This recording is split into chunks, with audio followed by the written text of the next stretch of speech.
নমস্কাৰ মৰমৰ ছাত্ৰ ছাত্ৰীসকল তোমালোক সকলোকে ষ্টাডি কৰ্ণাৰ আসামৰ আন এটা ভিডিঅ'লৈ স্বাগতম জনাইছোঁ।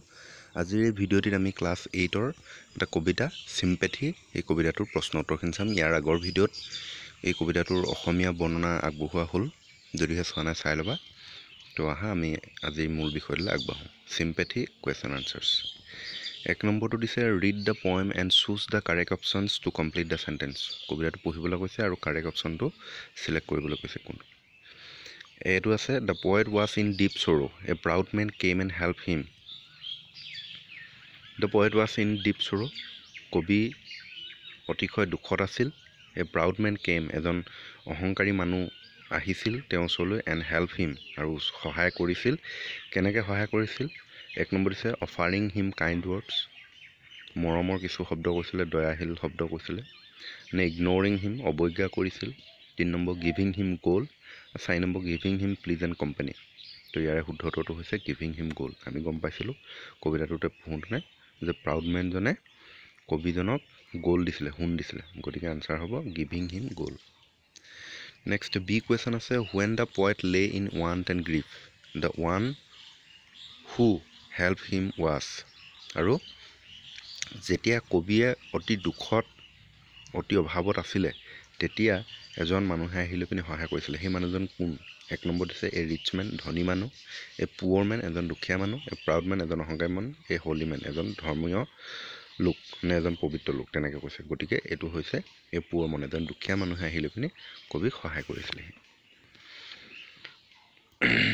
নেক্সট আছে চিটো the poor man gave the poet, দুখীয়া মানুহজনে কবিক কি দিছিলে? এ কোল্ড লুক নে চিম্পেথি নে গ'ল নে নট এ কাইণ্ড ৱৰ্ড। আৰু ইয়াৰে শুদ্ধটো হৈছে চিম্পেথি।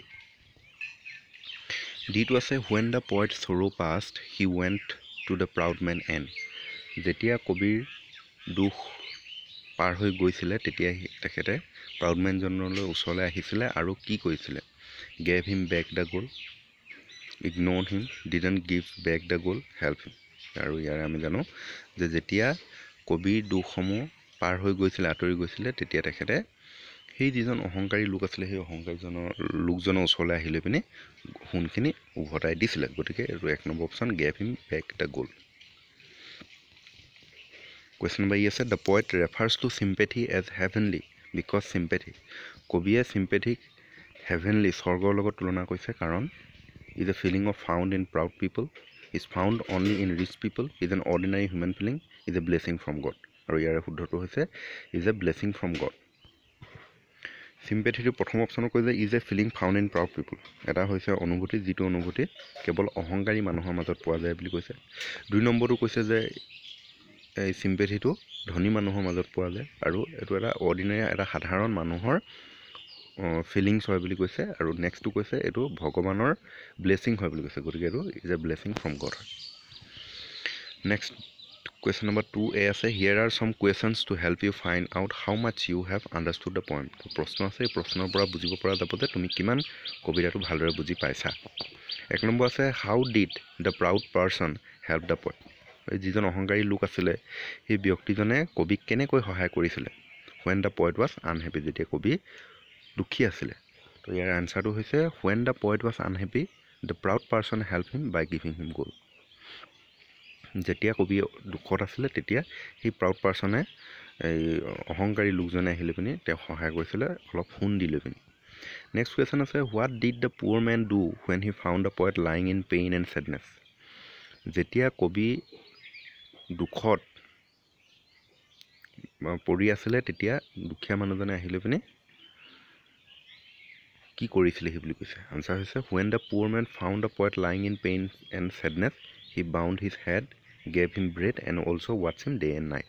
তো যেতিয়া কবি সেই অৱস্থাত আছিলে, দুখত পৰি আছিলে, তেতিয়া সেই দুখীয়া মানুহজন আহি লৈ পিনি তেখেতৰ মূৰত অলপ চুইছিলে, তাৰমানে মাথাটো অলপ মোহাৰি দিছিলে আৰু ব্ৰেড দিছিলে, আহাৰ দিছিলে, আৰু ইয়াৰ উপৰিও তেওঁ গোটেই দিন ৰাতি চোৱা চিতা কৰিছিলে। 3 number option why does the poet think that he cannot help the poor man back in the same ৱে।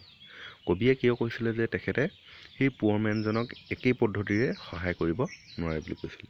আনচাৰটো হৈছে the poet thinks that he cannot help the poor man back in the same way because according to the poet sympathy is a blessing from God No one can repay sympathy.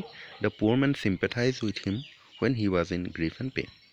তো গতিকে that is why the poet thinks so. সেইকাৰণে কবিয়ে তেনেকৈ ভাবিছিল বুজিছে এতিয়া কিয় ভাবিছিল the poet thinks কবিয়ে ভাবিছিলে যে that he cannot help the poor man back in the same way যে সেই দুখীয়া মানুহজনক তেখেতে সেই পদ্ধতিৰে সহায় কৰিব নোৱাৰে কাৰণ according to the poet sympathy is a blessing from God কাৰণ কবিৰ মতে sympathyটো হৈছে ভগৱানৰ আশীৰ্বাদ স্বৰূপ no one can repay sympathy কোনো মানুহে sympathyটোক repay কৰিব নোৱাৰে ঠিক আছে the poor man sympathized with him আৰু সেই যিজন দুখীয়া মানুহ আছিল তেওঁক sympathy খুব সহানুভূতি দেখুৱাইছিলে তেওঁৰ প্ৰতি when he was in grief and pain যেতিয়া তেওঁ দুখত আছিলে that is why the poet thinks so আৰু সেই কাৰণে কবিয়ে তেনেকৈ ভাবিছিলে next question আছে why is the poor man's help greater than gold poor man জনৰ যি সহায় সেই সহায়টো গোল্ডতকৈ কিয় বেছি মহান বুলি কৈছে answer হৈছে the poor man's help greater than gold because gold is a material it can be repaid but sympathy is a blessing from God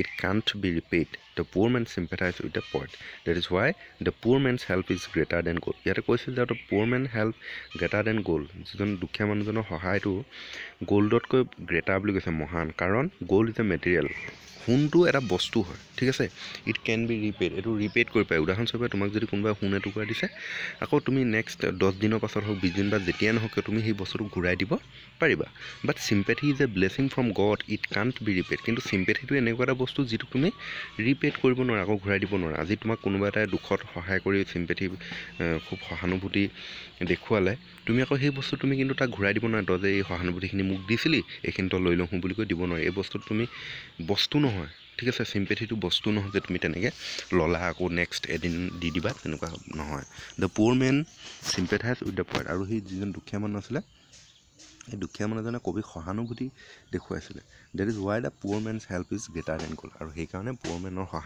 সহায়টো গোল্ডতকৈ মহান বুলি কৈছে question number G আছে o মানে 5 oh gold is great but greater far is heavenly sympathy why does the poet think so কবিয়ে এইটো কথা কিয় ভাবিছিল যে গোল্ডতকৈ এই দুখীয়া মানুহজনৰ সহায়টো বা sympathyটো বেছি মহান বুলি গতিকে আনসাৰটো হৈছে gold is a material it can be repaid but sympathy is a blessing from God it can't be repaid that is why the poet think that sympathy is greater than gold এই প্ৰশ্নটো এই দখৰটো মই already বুজাইলৈ তোমালোকৰ ইয়াৰ ওপৰত আনসাৰটো এটো একেই হ'ব গতিকে ইমানেই আছিলে গোটেই প্ৰশ্নখিনি দিয়া হ'ল যদি এই ভিডিওটো ভাল লাগিলে তেন্তে লাইক কৰিবা আৰু চেনেলটো যদি সাবস্ক্ৰাইব কৰা নাই সাবস্ক্ৰাইব কৰিবা আৰু বন্ধু বৰ্গৰ সৈতে এই ভিডিওটো শ্বেয়াৰ কৰিবলৈ নাপাহৰিবা ধন্যবাদ